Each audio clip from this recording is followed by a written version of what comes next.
At the start of our self-cultivation journey, it is quite challenging to believe that being in the now is where transcendence and nirvana and bliss can be found. This channel is Meditation Amsterdam. My name is Pablo, and today I get to try and make a case for how entering the now truly is the way into bliss and transcendence. And so in order to get to the punchline, the essence of the whole thing is that our mind veils the now. And if we make those veils of the mind more transparent and we really enter the now happens to be a rather psychedelic, oceanic, full-on experience that is both very intense, incredibly meaningful and beautiful. But it is very difficult to see this at the start of our journey. This is one of the reasons that psychedelics have a real value as part of the path, in my view. They can be a little bit aggressive and dangerous, but at the same time, they give us a view of the now that we have never even imagined before, that cannot be imagined or conveyed by language. It is a true connecting with what is, and therefore a great incentive to do the work so that this becomes our living reality. Part of the reason we can't see the now for what it is the fact that during our development, from the moment we're born, includes our mind fragmenting into functional parts.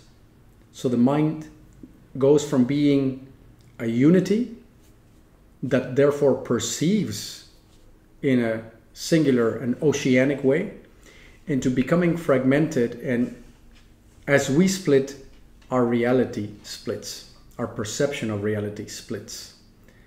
And with that splitting comes a kind of partial and fragmented and rather lame view of things. And it also becomes very mental.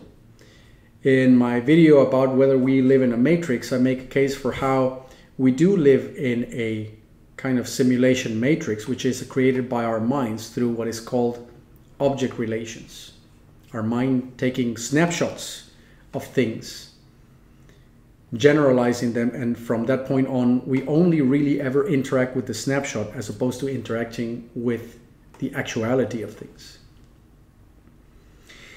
And so both through that matrix of objects in our mind, memories, and through the fact that our mind has become very fragmented naturally through our development, and even further fragmented through trauma later down the line, which really creates nasty divisions in our psychosomatics.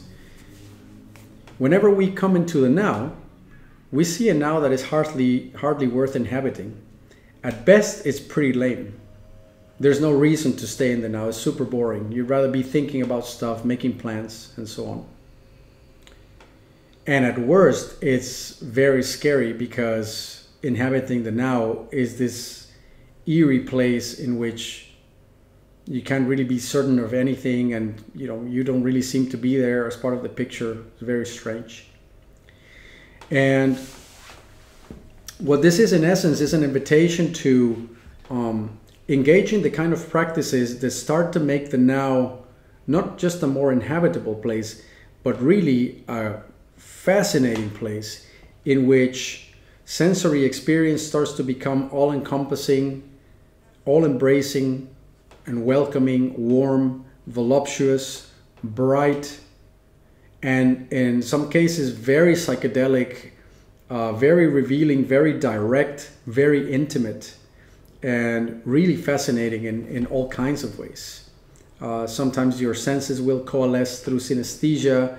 You get insights that are very profound. Some of them can be put into words, others are simply pure meaning, whatever that means.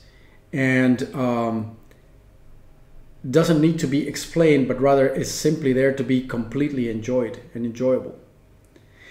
And as I said at the start of the path, this will be very difficult to perceive because the mind doesn't have the quality to perceive it, and that's the very quality that we're trying to find.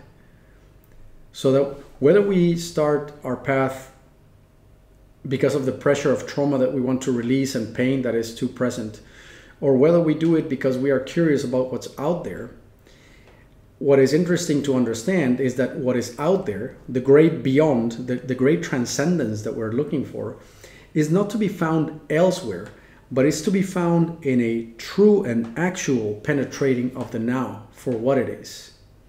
And it can't be done willy-nilly. It is, it's part of a process in which, by excavating our own subconscious and cleaning out our own neurology, deeper levels of the now become available to us and reveal that we had always been in nirvana all along, but that we couldn't see it through our own fragmentation. So I'm very curious about your thoughts on the topic and about your experiences when it comes to this. So do share them in the comment section. And as usual, if you think that these are topics that are helpful or motivating to others, then your liking, sharing, and subscribing help make the channel more popular, and it's also very motivating to me. I'll be back with more videos pretty soon. Until then, thanks for listening. Cheerio. Bye-bye.